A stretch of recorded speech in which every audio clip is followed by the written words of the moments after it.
199 kilometres between Bagnères-de-Luchon and Pau are scheduled for the 172 remaining riders on Tuesday. And what a race this promises to be, with several legendary climbs on the menu.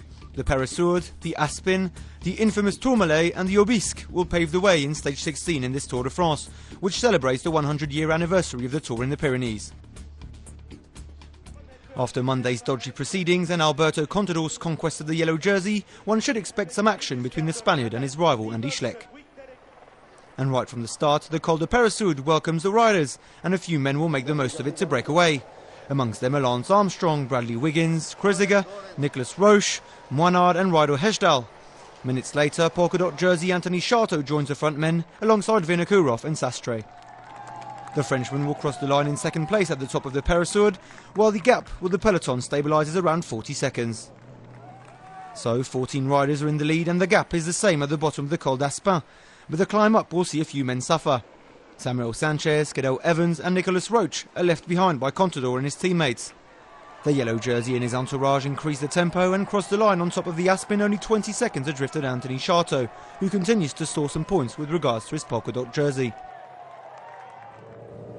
The breakaway then faces the ride down towards the Tourmalet, which Sandy Cazard proves to be comfortable with. His technique makes a difference, and the Frenchman creates a 15 seconds gap with the rest of the front men. At the foot of the Tourmalet, the peloton reconnects with the breakaway, but Lance Armstrong tries to escape alongside Sandy Cazard. But several riders counter-attack and manage to form a group of 9 men. Armstrong, Cazard, but also Fedrigo, Plaza, Horner, Moreau, Cunego, Barredo and Van der Waal.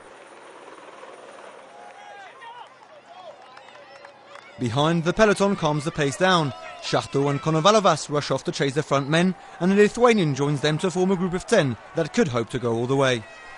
Meanwhile, Christophe Moreau crosses the line in front of the Tourmalet, ahead of Fedrigo and Cunego, while the peloton is a good 3 minutes adrift. On the way down, Anthony Charteau reappears in the peloton, as does Nicolas Roche from behind. The peloton seems uncertain of how to handle this Aubisque climb, and at the foot of the Col de Soulor, which leads to the Aubisque, the front men hold a 6 minutes lead over the pack. The Astanas then take control of the peloton to keep things in order. Up ahead, the front men have experience and collaborate well, with Armstrong taking several shifts in front to increase the gap with the peloton.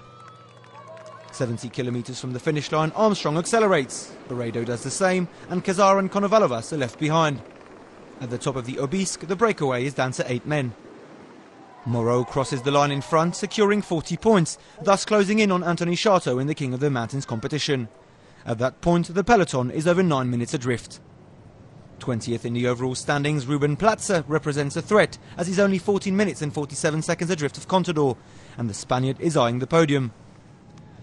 Meanwhile, Cazard joins the front men on the ride down, but 40 kilometres from the finish line, Barredo tries his luck and launches an attack on his own. The Spaniard from Quick Step creates a short gap with his former breakaway colleagues, but will finally be joined 1 kilometre from the end. The final win will therefore be contested between 9 men. Fedrigo, Cazard and Moreau prove to be the fittest, and in the end, Fedrigo secures the win in Pau, the 6th French win in this Grand Boucle, the 3rd in a row, and the 2nd for Team B-Box. No changes though in the overall standings or in the King of the Mountain standings, although Thor Hushovd grabs the green jersey. Tomorrow is a rest day before the final mountain stage in the Tourmalet on Thursday.